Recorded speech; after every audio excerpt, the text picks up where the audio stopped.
शंकर जी एक ऐसे दुनिया के सर्जन हैं जो गले में दूसरे का गला लगा कर उसको जीवित कर सकते हैं।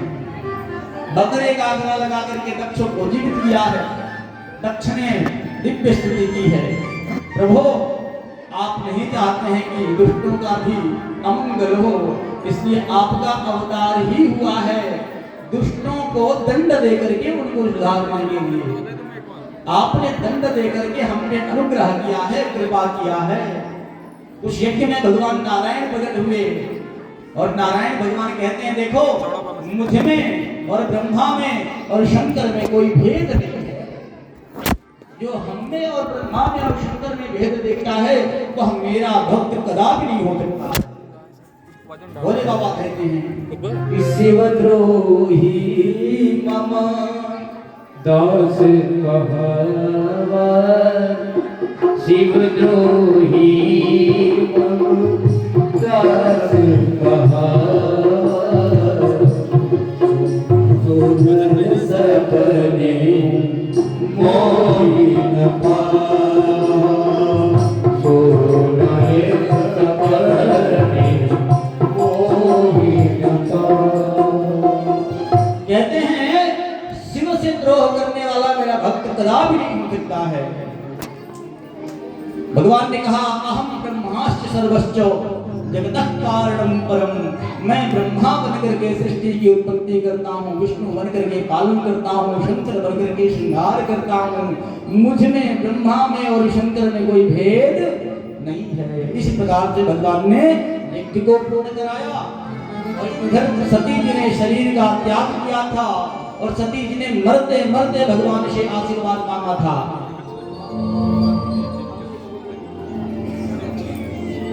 और कहा था कि हे प्रभु मुझे आशीर्वाद दीजिए कि मुझे बार बार पति के रूप में भगवान शंकर ही प्राप्त हो। सती मरत हर सनवर मांगा, जन्म जन्म शिव पद अनुरागा। सती मरत सनवर मांगा, जन्म जन्म शिव पद अनुरागा। तेहि कारण हिम गिरिगृह जाए, तेहि कारण हिम गिरिगृह जाए। जन्मी पार्वती तन पाई, जन्मी पार्वती तन पाई। इसी कारण से हिमाचल नरेश जी और मैना मैया ने भगवती को ही पुत्री के रूप में प्राप्त करने के लिए तपस्या किया और भगवती जगदम्बा ही साक्षात इनके यहाँ पार्वती के रूप में प्रकट हुई। बोलो पार्वती मैया की जय। जन्मी है पार्वती मैया हिमाचलपुर में बाजे बधिया। ये है पार्वती मैया हिमाचलपुर बाजे बधिया। बाजे बधिया हो बाजे सहनैया, बाजे बधिया हो बाजे सहनैया। बाजे बधिया बाजे सहनैया, बाजे बधिया हो बाजे सहनैया। जन्मी है ओ जन्मी है, जन्मी है पार्वती मैया आज बाजे बधिया। जन्मी है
बधैया के उस पे कुछ सहयोग आया हुआ है।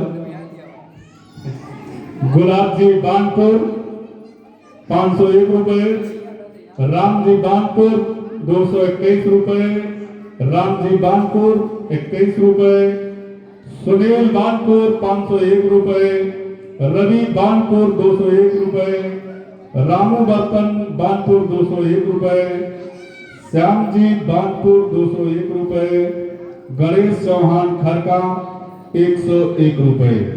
जय सिया राम।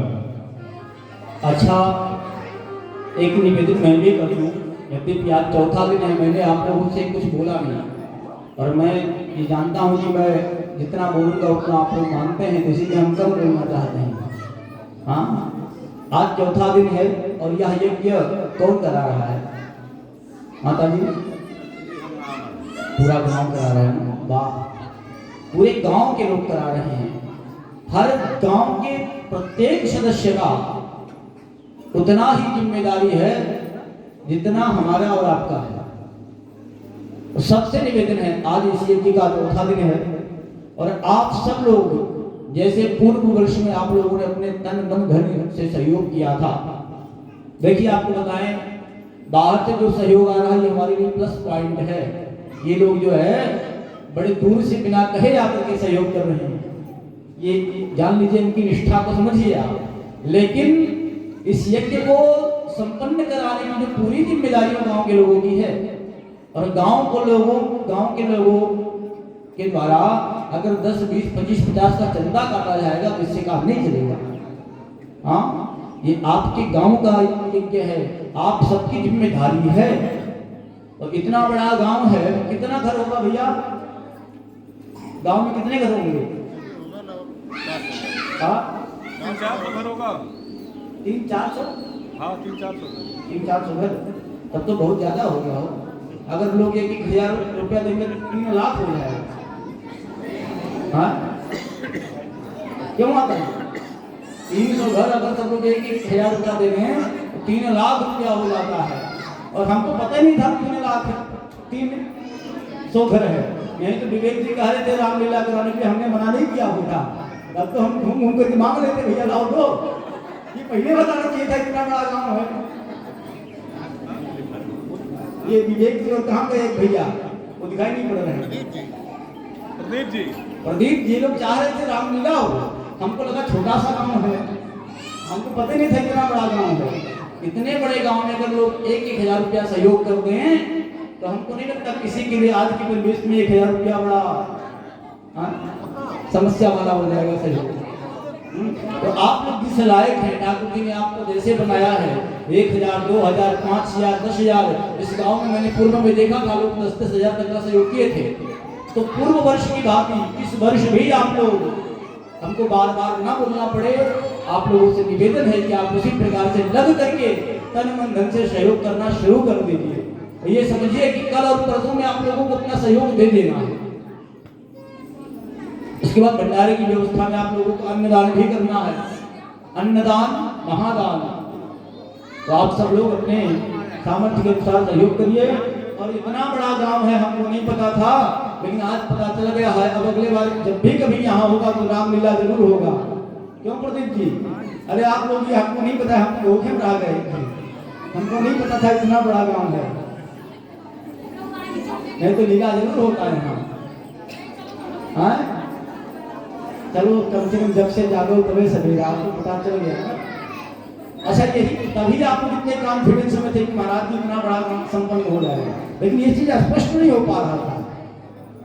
कोई बात नहीं, ठाकुर जी की जो इच्छा होती होता वही है। ठाकुर जी की इच्छा यही थी कि राम कथा इस बार होगा, फिर अगले बार कभी होगा तो रामलीला भी होगा। क्यों माता जी? तब 1,000 के सहयोग के लिए लेकिन नहीं कहेंगे, तो कहेंगे 2,000 को। आप 5,000 देंगी? देख लो भैया, इंतजार रखना माता जी। जब लीला होगा तो माता जी 5,000 देंगी। ऐसे बहुत माताएं हैं, अगर 10 माता जी इसे दे देंगी तो लीला का खर्चा तो इसे नहीं पड़ जाएगा। इनके लिए एक बार ताली बजा दीजिए। लेकिन माता जी इस वर्ष भी दीजिए।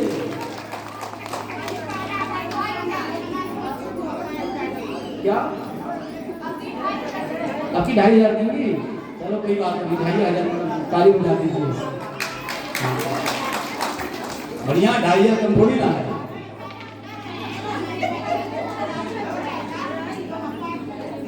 अच्छा, अगली बात, बच्चा कामयाब हो जाएगा। आपका बच्चा कामयाब हो गया है, व्यास जयंती से मेरा आशीर्वाद है और समस्त ग्रामवासियों को बहुत बहुत आशीर्वाद है कि आप ये वैसे बढ़िए, जिससे ऐसे अद्वितीय कार्यक्रम ऐसे आयोजन होते रहे गांव में। देखिए, आपको बताएं, अंग्रेजों के शासन काल से पूर्व भारत के प्रत्येक गांव में गुरुकुल विद्यालय चलता था और तब लोगों को धार्मिक शिक्षाएं मिलती थी। आज के परिवेश में इस भारत जैसे धर्म प्रधान देश में धार्मिक शिक्षा देने के लिए कोई सरकार के द्वारा अनुदान नहीं है। हाँ, और मैं आपको मतलब मुझे अब बहुत पीड़ा होती है। लोग हो सकता है मुझे किसी पार्टी का व्यक्ति मालूम, मैं किसी पार्टी का नहीं हूँ, लेकिन विचार करिए, अल्पसंख्यकों के उत्थान के लिए, मुसलमानों के उत्थान के लिए 32,000 करोड़ रुपए दिए जाते हैं और सनातन धर्म के धार्मिक शिक्षा के लिए कोई प्रबंध सरकार के द्वारा नहीं, और हिंदू मुस्लिम करके सरकार में लोग आते हैं। आप विचार करिए कितना बड़ा कष्ट हो सकता है। हाँ, लेकिन इस सरकार में ये भी है, डर लगता है कि सत्य बोल दोगे तो कोई न कोई षड्यंत्र करके आपको जेल में ठूस दिया जाएगा, अन्यथा मत दीजिएगा मैं किसी पार्टी। इसके पहले मैं स्पष्ट प्रस्तुति कर दूं, मैं आरएसएस का पदाधिकारी रहा हूं और 3 बार लगातार मैंने भाजपा के लिए वोट मांगा है, लेकिन पीड़ा है तो मैं कह रहा हूं कि धर्म प्रधान सरकार मानी जाती है, लेकिन धर्म, हिंदू धर्म की शिक्षा की कोई व्यवस्था नहीं है। आप देखो, जो बजट पास हुआ है उसमें अल्पसंख्यकों के लिए कितना बजट पास हुआ है, वो दूसरा विषय है। बोलो भक्त वत्सल भगवान की। दास निवेदन करें कि धर्म की रक्षा की जिम्मेदारी सरकार की नहीं है, हम सब की है। और धर्म का रक्षा कैसे होगा जब धर्म के बारे में हम आप जानेंगे। विद्यालय तो है नहीं, धर्म के बारे में कैसे जानेंगे, जब ऐसे आयोजन होते रहेंगे तब जानेंगे। और जब गांव का प्रत्येक व्यक्ति संपन्न रहेगा धन वैभव से, तब ऐसे आयोजन हमेशा होते रहेंगे। क्यों माता जी? बोलो भक्त वत्सल भगवान की जय। दास निवेदन करे कि पार्वती जी का जन्म हुआ है, नारद जी का आगमन हुआ है। पहले अपने यहाँ नामकरण संस्कार होता था, आजकल ये यजमान लोग बड़े चतुर हो गए। पहले नामकरण होता था, पंडित जी को दक्षिणा देते थे पंचांग दिखाने के बाद। अब वो दक्षिणा पंडित जी वाला गायब हो गया। पंडित जी को दक्षिणा आना देना पड़े, नेट पे लोग सर्च कर लेते क्या नाम रखना है, और जो हीरो हीरोइन का नाम होता वही सर्च करके लाते हैं लोग। हाँ, हमारे यहाँ संस्कार कितने हैं माता जी? 16 संस्कार होते हैं। कितने? गर्भाधान, सीमंतम, नयन पुंसवन, जाति कर्म, नालक्षेदन, अन्नप्राशन, चूड़ाकरण, अक्षरारंभ, विद्यारंभ, उपनयन, वेदारंभ, समावर्तन इत्यादि 16 संस्कार हैं। और संस्कार कितने याद हैं आप लोगों को? माता जी कितने संस्कार याद हैं? बस 2-3 संस्कार लोगों को याद होंगे। एक होता है विवाह संस्कार, और कुछ ब्राह्मणों के यहाँ, क्षत्रियों के यहाँ जनेऊ भी याद है। और केवल याद क्या है? अंत्येष्टि, वो तो मजबूरी में जो मर गया उसका होता ही होता है। और सारे संस्कार गायब हो गए। संस्कारवान कब होंगे हम? जब संस्कार करेंगे। नामकरण संस्कार होता था। उसके बाद जब गर्भ में बच्चा आ जाए तो चौथे महीने के अंदर, 3 से 4 महीने के अंदर होता था पुंसवन संस्कार। जानते क्यों होता था वैसा? बच्चा अगर कुछ अपूर्ण है, क्योंकि चौथे महीने में ही उसके शरीर का निर्माण होता है बच्चे का, और अगर बच्चे का कोई अंग प्रत्यंग निर्मित ना हो रहा हो, तो वो शरीर निर्मित हो जाए, उसमें कोई त्रुटि ना हो, तो पुंसवन संस्कार पूजन करके एक औषधि होती है। हमने जो कल बताया था सोमलता, उस सोमलता को लाना चाहिए। अगर सोमलता ना मिले तब क्या करना चाहिए? पूतिका, जो कोय होता है, उसको ला करके पीस करके रस को निकाल करके उसके नाक के माध्यम से स्त्री के डाला जाता था, ताकि वो औषधि जाए कि बच्चा स्वस्थ हो जाएगा। लेकिन हम लोग क्या करते हैं? अल्ट्रासाउंड कराते हैं 2 महीने में, डॉक्टर ने बताया भैया एक पैर नहीं बन रहा है। और हमने क्या किया, हमने अपने संस्कारों की तरफ ध्यान नहीं दिया और उनकी बात मानी और बच्चे को मैंने गर्भ में ही नष्ट कर दिया। फिर होता है 6ठे महीने में पुंसवन होता है, सीमन को नैन होता है कि अगर अभी भी कोई त्रुटि हो तो उसके लिए भी पूजन विधि करके एक औषधि आती है कंटकी करके उसको गर्भाशय में रखा जाता है। हमारे यहाँ जितने ऋषि महर्षि थे उन लोगों की केवल साधु बाबा मान करके उनकी कथाओं को सुन करके हम लोग हाथ जोड़ करके प्रसाद ले लेते हैं। वो केवल साधु बाबा नहीं हुआ करते थे, उन तब के बहुत बड़े वैज्ञानिक हुआ करते थे। उन लोगों ने रिसर्च करके हम आपको दिया और हम लोगों ने क्या किया, हाथ जोड़ करके कहानी सुन करके प्रसाद पा लिया, बस हो गया। जीवन में धारण नहीं किया। कोई चीज सुनने से लाभ करेगा, जब तक उसको फॉलो नहीं करेंगे तब तक लाभ नहीं होगा। हम कहें महाराज उठपटांग कर्म नहीं करने चाहिए, आप बाबा बहुत अच्छे कर रहे हो, कह रहे हो, और आप वही उठपटांग कर्म करते जा रहे हो। हम कहें मांस मदिरा का भक्षण नहीं करना चाहिए, आप बाबा बहुत अच्छे कह रहे हो। मानो एक बात में बाबा जी को कैसे कल्याण होगा? तो जो ग्रंथों में लिखी है उसे सुनने मात्र से कल्याण नहीं होता है, जीवन में धारण करने से कल्याण होता है। नामकरण के लिए सती पार्वती जी के नारद जी का आगमन हुआ और नारद जी को सामने बैठाया, स्वागत किया और पार्वती जी को बुलाया और नारद जी को कहा इनका हस्तरेखा देखिए। तो नारद जी कहते हैं महाराज सब लक्षण संपन्न कुमारी, सब लक्षण संपन्न कुमारी, सब लक्षण संपन्न कुमारी, हो यही सत्य यही प्यारी, राम कुमार अंबिका भवानी, राम कुमार अंबिका भवानी, शैल सुलक्षण संपन्न कुमारी, सब लक्षण संपन्न कुमारी, होई है संगत पियहि प्यारी, होई है संगत पियहि प्यारी।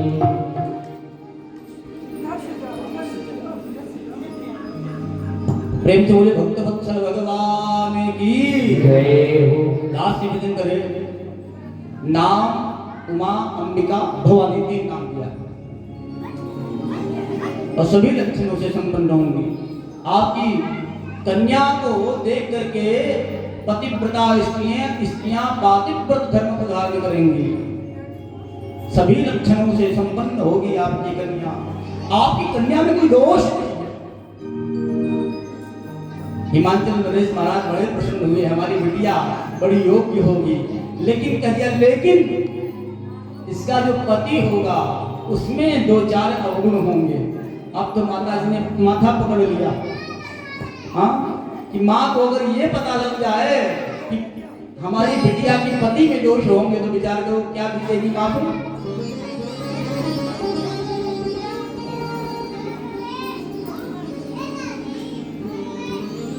बोले क्या दोष होगा? तो कहते हैं अगुण अमान मातु पितु हीना, उदासीन सब संशय छीना। अगुण, अगुण का अर्थ होता है गुणातीत, समस्त गुणों से जो ऊपर होगा, परे होगा। और मां ने इसका अर्थ क्या निकाल लिया? अगुण मतलब इनके अंदर कोई गुण ही नहीं होगा। अमान, अमान मतलब होता है जो मान सम्मान से परे होगा। अगर कोई उसका सम्मान कर देगा तब भी उस पर कोई बहुत बड़ा प्रभाव नहीं पड़ता है, कोई अपमान कर देगा तो वो व्यक्ति जीवन में उसको लेकर के ढोएगा नहीं। और मां ने समझ लिया कि उनका कोई मान सम्मान नहीं होगा। मात पितु हीना, उनके कोई माता पिता नहीं होंगे, मतलब समझ लिया कि माता पिता की निवृत्ति हो चुकी होगी, और ये नहीं समझ रही है कि माता पिता वो सबके सब जगत के होंगे, स्वयं उदासीन होंगे, सभी संशयों से रहित होंगे। अब माता जी तो बड़ी भयभीत होगी, अभी क्या होगा, कोई उपाय हो तो बताइए महाराज। बोले उपाय है कि ये सारे अवगुण भगवान भोलेनाथ में दिखाई पड़ रहे हैं, और कहा गया कि समर्थ को नहीं दोष गोसाई, सामर्थ्यवान के दोष भी गुण में परिणत हो जाते हैं। जैसे गंगा मैया में कोई दोष नहीं है, हम सब गंगा में स्नान कर लेते हैं। मान लीजिए गंगा में स्नान कर लिया, एक लोटा जल हम लोग लेकर के आ रहे हैं, कोई कुत्ता या कोई मनुष्य व्यक्ति, अपवित्र व्यक्ति गंगा के उस जल को जो लोटे में है उसको छू ले, तो उसको आप पूजा में प्रयोग करोगे? क्यों नहीं करोगे? गंगा तो सर्वदा पवित्र है। क्यों? क्योंकि उस पात्र में जो जल था वो अंशी था, अंश था, और गंगा जी जो वहां है वो कौन है? अंश है। तो दोष अंश को अंशी है वहां, तो दोष अंश को लगता है, अंशी नहीं लगता है। ईश्वर कौन है? ईश्वर अंशी है, हम सब उसके अंश हैं। तो जो दोष अगर ईश्वर में दिखाई पड़े वो भी गुण में परिणत हो जाता है।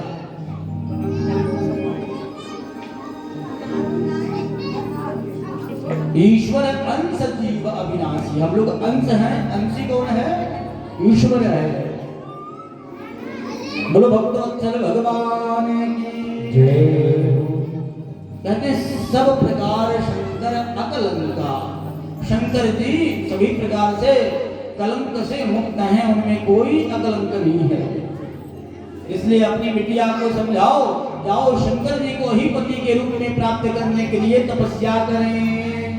जो तप करहि कुम्हारी तुम्हारी, जो तप करहि कुम्हारी तुम्हारी,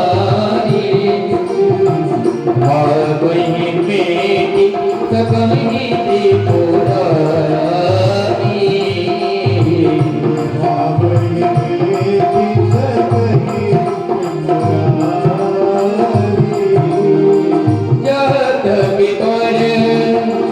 अनेक जग माही, यद्यपि पर अनेक जग माही, एहि कह शिव तनि दूसर नाही, एहि कह शिव दूसर नाही।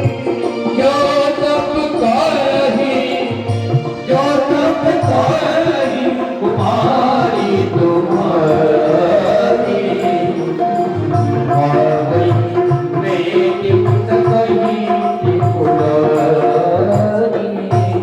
कहते हैं जो तुम्हारी तपस्या करे तो भोलेनाथ भाभी को भी मेट सकते हैं। अगर भाभी को मेट सकते हैं तो मैया सती के साथ जो भाभी होनी थी उसको क्यों नहीं डाला?